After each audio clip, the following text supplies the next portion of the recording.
Very much. Pleasure to be here this afternoon with all of you. This is the first time I've ever done anything like this, but I'm sure we're all trying new things with the state of the world. Just before we get started, I'll apologize in advance if you hear my dog barking or my children burst into the room. Both are potential scenarios that could happen today. So I banished them all to the yard, but I can't guarantee that they'll stay there. So what I'll be doing today is I'll be going over just a kind of a high-level overview of Social Security, kind of what kind of benefits we offer, how you can go about getting them. We'll touch on the windfall elimination provision and the government pension offset, and then I'll turn it over to Kathleen, who will be going over some Medicare related stuff. So why don't we get right into the first slide?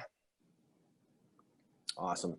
All right, so Social Security came into existence in and around 1935, signed into law by FDR, and at that time, its primary responsibility was to provide low-income aged individuals with just enough money to live above the federal poverty level. It was never meant to replace in entirety someone's pre-retirement earnings. What we often say is, no one's going to get rich off of Social Security, but it is a good foundation for a healthy retirement portfolio.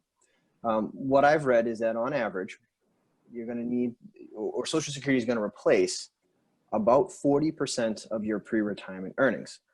And what we found is to live comfortably into pre-retirement, you're going to need to replace about 70% of that. So on average, we're only giving you about 40, which means you'll need things like pensions, savings, investments, and other forms of income to kind of bridge that gap so that you can continue to live comfortably. Let's advance to the next slide, please. So how do you qualify for benefits? Now on my screen, it's a little condensed, but you do that by earning credits when you work and pay into Social Security. You do that through taxes, through FICA and SECA. You need a total of 40 credits, which works out to roughly 10 years worth of work, and you must be at minimum 62 years of age. So for this calendar year, if you contribute $1,410 in taxes through your earnings, you'll get 1 credit. If you contribute up to $5,640, you'll get your 4 credits for the year. And you can only earn 4 credits in a year, hence the 10-year kind of minimum to get the benefit. We can advance to the next slide, please. So year of birth. Now, from 1935 until about 1982, full retirement age was one number, and that was 65 years of age. Now, full retirement age is an important concept because it's the age in which you're going to get 100% of what it is we owe you. So remember that full retirement age equals when you get 100% of what it is we owe you. So from 35 until 82, that number was 65. Now in 1983, Congress passed the Social Security Amendments Act. Now this was the last major reform that has been made to Social Security, and it was sweeping in what it did, and it changed a whole lot of our policies and procedures. One of the most important things it did was it changed full retirement age. So if you were born if you were born before 1937, your full retirement age remained 65. If you were born in 1938, your full retirement age became 65 and 2 months, 39, 65, and 4 months, and so on and so forth, up until individuals born after 1960, your full retirement age is going to be 67. Now remember, full retirement age is when you get 100% of what it is Social Security owes you. And why don't we go on to the next slide, please? All right, so here we have an individual whose full retirement age is going to be 66. And you can see 66 smack dab in the middle of that little chart there. And at 66, that person is going to get $1,000. But the chart goes 2 different ways. It goes a little to the left, then a little to the right. Now remember, the earliest you can retire is 62. That's considered early retirement. And if you retire early, what's important to note is your benefit is reduced. So for this person here, full retirement age is going to be 66. They get $1,000. If they opt to retire at 62, which they can do, their benefit is reduced by about 25%, which means they get a benefit of $750. That benefit will remain the same for forever. So if you go out at 62 and your benefit is $750, on your 100th birthday, your benefit is $750. Now, there are a few caveats to that. If you continue to work, we're constantly reevaluating your benefit. Okay, and you can see some increases based on the work. There are some pitfalls to that as well, and we'll touch on those shortly. There are also cost of living increases. So we did have a cost of living increase this year. It was 1.6%. So that would get tacked on to the benefit as well. But those adjustments don't tend to really ever, they're not usually significant bumps in the benefit. They help, certainly, but they're not huge. And as you can see, as you wait, for every year you wait, as you get closer to your full retirement age, the benefit goes up. And it keeps going up.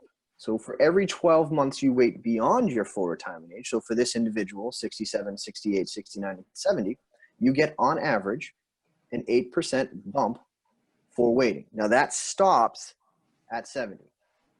So this is what we call the retirement window. Now you can retire at any point beyond 62. Let's say you're 80 and you want to retire. That's fine, you can do that. Now mind you, the benefit is going to be roughly what it was when you were 70, and there's really no advantage to waiting till 80. But we don't mandate when you're gonna retire. We just kind of tell you what the benefit rates will be. And we can move on to the next slide, please. So like I said, there are some pitfalls to continuing to work while collecting a benefit. So remember, you can get a benefit as early as 62. Any time between 62 and the date of your full retirement age is considered early retirement. So what that means is if you're in your early retirement phase and you're still working, there are earnings restrictions that we can apply. So for this year, and the numbers change year to year. So, if 2 years from now you find yourself in this boat, you would want to reach out to us and find out what the limits are. But for this year, for an individual under full retirement age, if they earn over $18,240, we're going to reduce their benefit $1 for every $2 they exceed that figure. So what that means in the real world is this. Let's say in 2020, you earn $10,000 greater than the limit here. What would happen in 2021 is you would owe us $5,000 back, half of what you went over. Again, let's say your benefit is $1,000. What that means is your February, March, April, May, and June checks come right back to the federal government. You would not receive them, okay, because you have to pay back the $5,000 you owe. Come July, you get your first regularly scheduled monthly check. I'm sure you're asking yourself, you said it would start in February, but the year starts in January. One key thing to note with retirement checks, they occur or they're paid the month after the month they're due. So if you enroll this month and we're in April, and you say, listen, I'd love for my retirement check to start here in April, we would say, great, not a problem. You won't see that check until May. The check that you receive in May is for April. So just keep that in mind. There's always a delay in the checks. So let's say you're in the year in which you're going to attain your full retirement age. Well, then the numbers go way, way, way, way, way up. If you're in the year in which you're going to hit your full retirement age, at least for this year's standard, the increase is, or the earnings limit is $48,600. Now, if you exceed that, we're going to reduce your benefit $1 for every $3 you go over. So it's a little bit of a lighter charge to the benefit. Now, let's say you're at full retirement age or you're older than full retirement age. At that point, you can earn whatever you want. There's no longer any earnings restriction for work and benefits. So you could go get a job, you can earn whatever you want there. We're not going to take away from your check. Caveat again, there's always an exception to every rule. Taxes, you do have to pay taxes on both your earnings and your Social Security. And you can thank again the 1983 Social Security Amendments Act for the taxation of your benefits. But there is no penalty other than that. And we can move on to the next slide, please. So if you're here today because hopefully you're thinking about retirement, you're planning for retirement, you're just curious about retirement, one of the places I would point you to is our website, socialsecurity.gov or ssa.gov. Once it learns how to speak, it'll put me out of a job because pretty much it has all of this information. In my opinion, it delivers it much better than I do. And it's an extremely useful resource. Probably the most important one we have is the retirement estimator. If you want to know what your benefit is, this is where you go. It can tell you anywhere from that 62 to 70 window what your benefit's going to be. So if you want to know what your benefit is at 62, you can get it there. 65 in 6 months, it'll tell you that. 70, it'll tell you that. 69 in 3 months, it'll tell you that too. One of the other things that's on our website that's very useful is setting up a My Social Security account. And this kind of lets you control the process once you've done it. You can use that account to apply for benefits, print out a 1099. If you're getting benefits, you can use it to change your address, your phone number, your direct deposit information, get a benefit statement. Especially in this world now with all of the scams and fraud that is going on, you establishing an account prevents a fraudster from doing it. So it's valuable in that. If you're younger than 60, you probably haven't seen a benefit statement in about a decade because we stopped issuing them. But about 10 years ago, every American, every person in the country who worked got a benefit statement. And this was just like a 3 or 4 page document that said, you've contributed X into Social Security. If you have enough quarters, you're eligible at 62 for this amount, at your full retirement age for this amount, and at your delayed retirement of maximum benefit of 70, this amount.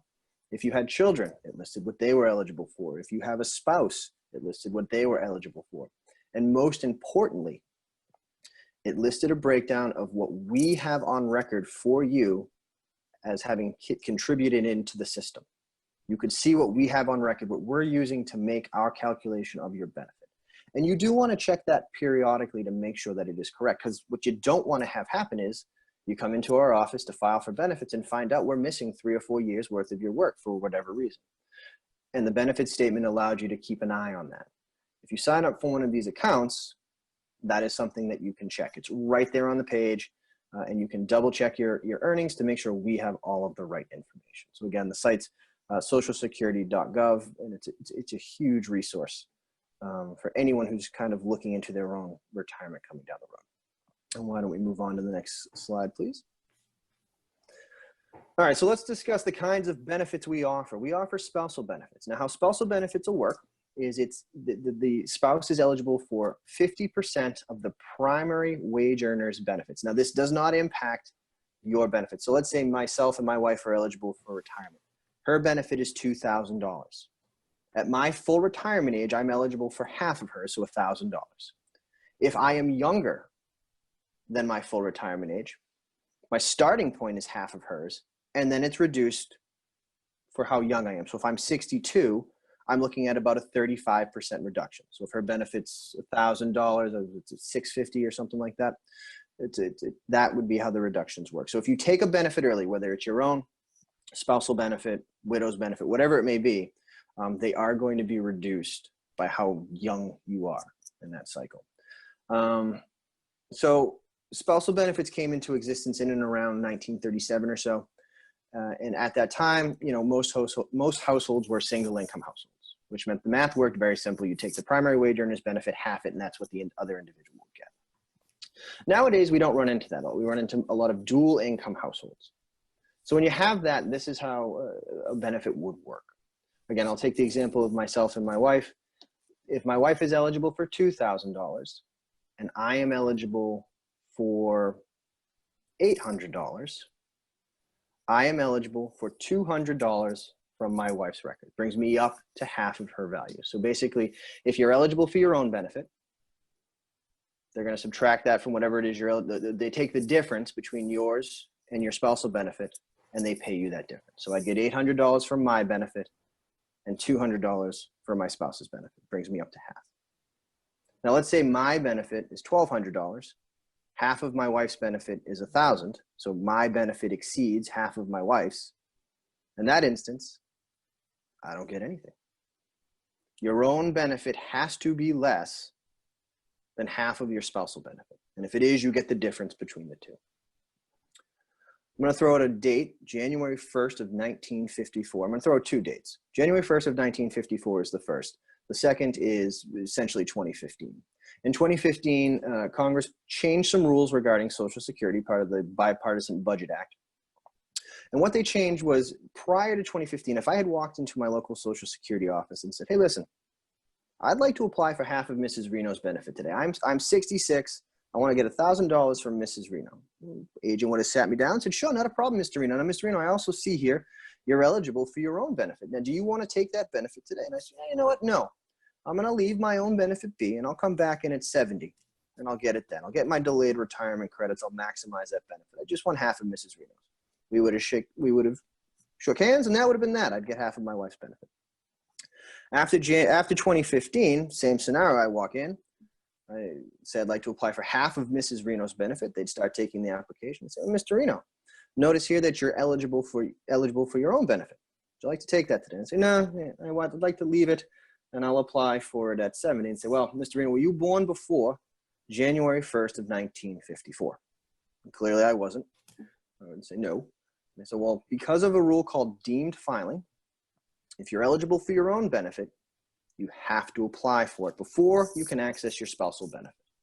Now, as long as your own benefit is less than half of your spousal benefit, we'll be able to take an application for both today. However, if your own benefit exceeds your spousal benefit, you can't apply for it. You're not eligible.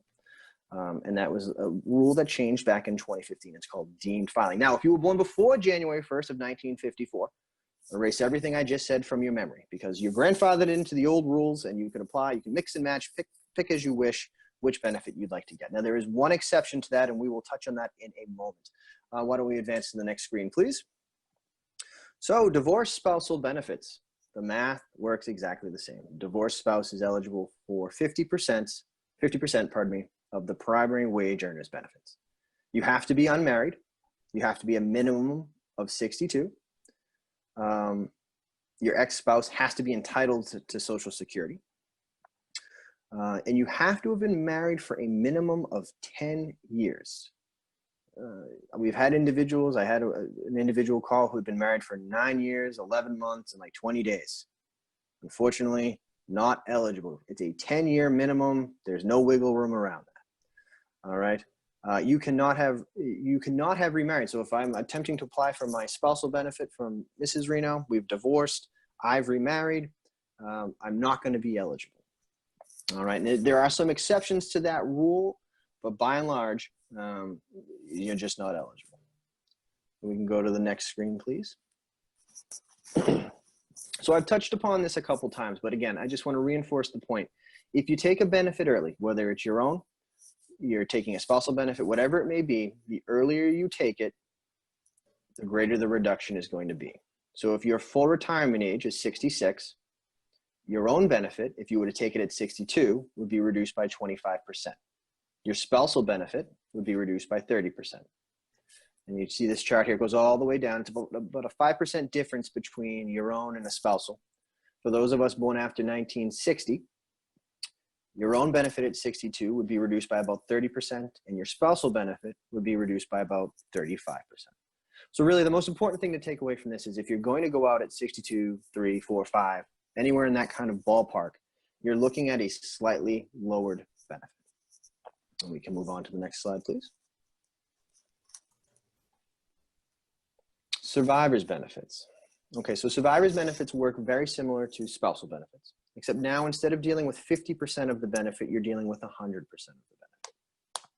So if I were to predecease Mrs. Reno, upon my passing, she's eligible for 100% of what it was I was getting. Now, if she is getting her own benefit, they're going to do the same kind of math that they did while I was alive. They're going to look at her benefit and look at mine and figure out the difference between the two.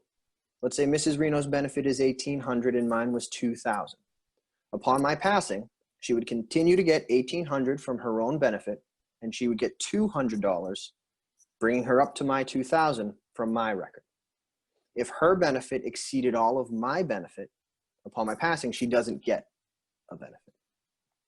For survivor's benefits, you can actually collect them as early as 60. Again, if you do that, they're reduced about 30 to 35% depending on when you were born.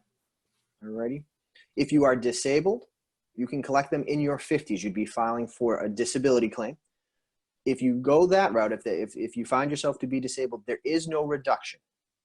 Okay, you get 100% of whatever that benefit is. Disability works a little bit different than just regular retirement benefits, okay?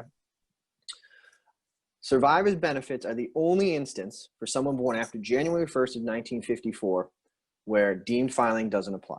So again, if I were to pass away, at 60, my wife can come in and apply for 100% of my benefit. And she does not need to apply for hers She's not mandated to apply for hers at any point in her retirement window. So if at 62, she doesn't want to apply for mine, she doesn't have to. She could let her own, pardon me, I misspoke. She doesn't want to apply for her own, she doesn't have to. And she could let hers continue to build value up until whatever point she decides that she wants it. And then she could apply for it. This is the only, like I said, the only instance for individuals born after 54 that you can still kind of pick and choose between your own benefit and a spousal benefit going forward. And we can go to the next slide, please. All right, so lastly, we offer benefits for children. For us, a child is anyone under the age of 18, okay? If that 18-year-old is receiving a benefit and they're still in high school, they can continue to get that benefit until they turn 19 or graduate, whichever comes first, okay? For them to be eligible, one parent must be getting either disability or retirement, all right? And the other thing to keep in mind is if your child has a disability that we can prove prior to the age of 22, they can potentially continue to get this benefit for forever. They'd be considered a disabled adult child. If they don't have a disability, as I said, the benefit would stop at theoretically 18, 19 at the latest. And we can move on to the next slide, please.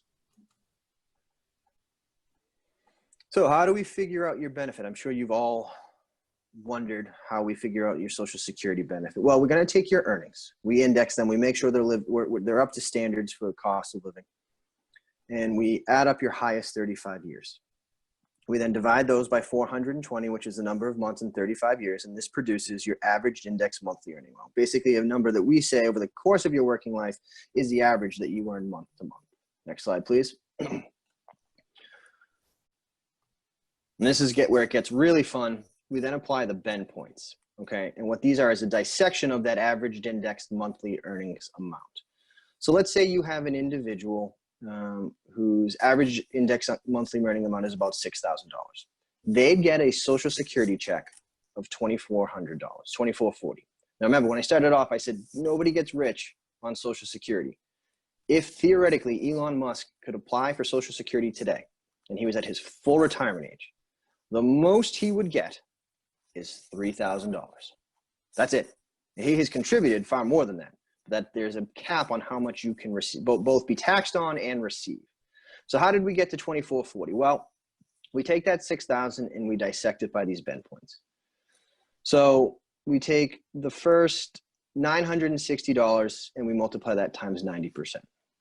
We take the next $961 through $5,785 of the 6,000. We multiply that times 32%. We take whatever's left and we multiply that times 15%.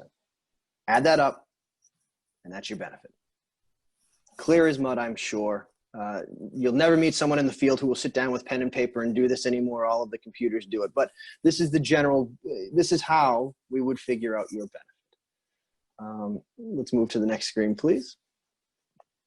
So 1983, again, remember the Social Security Amendment Act, last major sweeping reform to Social Security. And one of the things that it did, which we do encounter here in the state of Massachusetts, is it invented the windfall elimination provision, very popular provision. What the windfall really, who it impacts are traditionally, especially here in Massachusetts, are teachers, firefighters, policemen, people who pay into what we consider at Social Security a non-covered pension. Basically, they're not paying into Social Security. They may be paying into Medicare, but they're not paying into Social Security. There's no Social Security FICA tax coming out of their earnings. If we can go to the next slide, please. When you're looking at the windfall, it impacts your ability to get your own benefit. And there's some real confusion between two different things. There's the windfall elimination provision and the government pension offset. They both come out of the 83 amendments, but they work very differently. If you find yourself being impacted by the windfall, you will get a Social Security benefit. You are entitled to something. The windfall cannot, let me repeat, the windfall cannot reduce your benefit to nothing. Now, what can happen is it can reduce it below the Medicare premium. And in that instance, what will end up happening is you still get the money, but our good friends over at Medicare take it and apply it to your premium. So you pay a lower Medicare premium. You don't get a Social Security check. There's no Social Security money coming directly to you. It's being intercepted by Medicare, but it is being applied to the premium. So you do get something. So all the windfall does is it changes the first bend point. It changes the first set of math that we do to figure out your benefit. And instead of multiplying your first 960 times 90, we multiply it times 40. That's it. The maximum that we can windfall someone is $480. If doing that would reduce your check to nothing, we have it. So let's say your benefit was $100 and you are going to fall into that windfall category. Well, you'd get a Social Security check at $50. That's it. That's all there is to it. Another point I always like to make stress here is windfall only applies when you're getting your Social Security benefit, and there's a little small box here, Social Security benefit and your pension at the same time. If you're only getting Social Security and you are not yet collecting your state pension, we will not windfall you. However, the first month that you're getting them concurrently, you need to let us know, because then we will offset your benefit. Let's move on to the next slide, please. All right, there's one exception to windfall. For individuals who have worked and paid both into Social Security and into their state pension, if you have a certain number of years, and you should have received a handout for this, a certain number of years paying into the system, the amount of windfall can become smaller. So if you have what we call 20 or fewer years of substantial earnings, you get the full windfall. If you have 21 years of substantial earnings, well, now we're taking your first 960 and multiplying it times 45%. 22, 50. Go all the way up to 30. If you're one of those individuals who has 30 or more years of substantial earnings, you're windfall exempt. You get a full Social Security check and you get a full pension. Your homework assignment, and I'm sure some of you have some free time at home, is to go online, pull up your My Social Security account, and go to your earnings record. The green handout that I hope was included with this, that has the windfall kind of description, on the back side of that is a listing of what the substantial earnings were for each year. You just want to go through and check your earnings against those years. And if you find that you have greater than 20 checks on your assignment, that means the amount of windfall that you're going to encounter is less. And depending on how many are here, that'll determine how much less. There's also a cheat to this, and we can advance to the next slide just for time. There's a cheat to this. We have a windfall calculator. So you can just let that do its magic rather than sitting there with pen and paper and checking through your years. But whichever method you decide you'd like to use, you can. We can move to the next slide, please. Last thing. So government pension offset. Government pension offset is the twin sister of windfall elimination provision. They're not fraternal though, because they don't look exactly alike. What government pension offset impacts is your ability to get a benefit from your spouse. So my father's a teacher here in Massachusetts. My mother isn't. If my father would try to take half of my mother's benefit at the same time he's getting his state pension, what we would ask him is, we'll need to see the gross monthly amount of your state pension. Next slide, please. We're going to take 2/3 of that state pension and we're going to subtract it from whatever it is you're eligible for from your spouse's Social Security benefit. So if my father was eligible for $1,000 in Social Security from my mom, and his 2/3 of his pension was $800, he'd get his full pension and a spousal Social Security benefit of $200. $1,000 minus the $800, $200 is what he gets from us. Now, if 2/3 of my father's pension is greater than my mother's Social Security benefit, my father gets nothing from Social Security. And that's the government pension offset. Again, another one of those concepts that's kind of as clear as mud. Let's go to the next slide, please. I think that might be it for me. We'll go, just understand, depending on how much you earn, your benefits can be taxed. And what I'll finish on is how you get in touch with us. Now, we are still open now during COVID-19. We're not open to walk into an office, but all of our offices have phones. They're fully staffed right now. So you can call us at our local offices. You can call us at our 800 number, 800-772-1213, or you can visit us online at, again, socialsecurity.gov.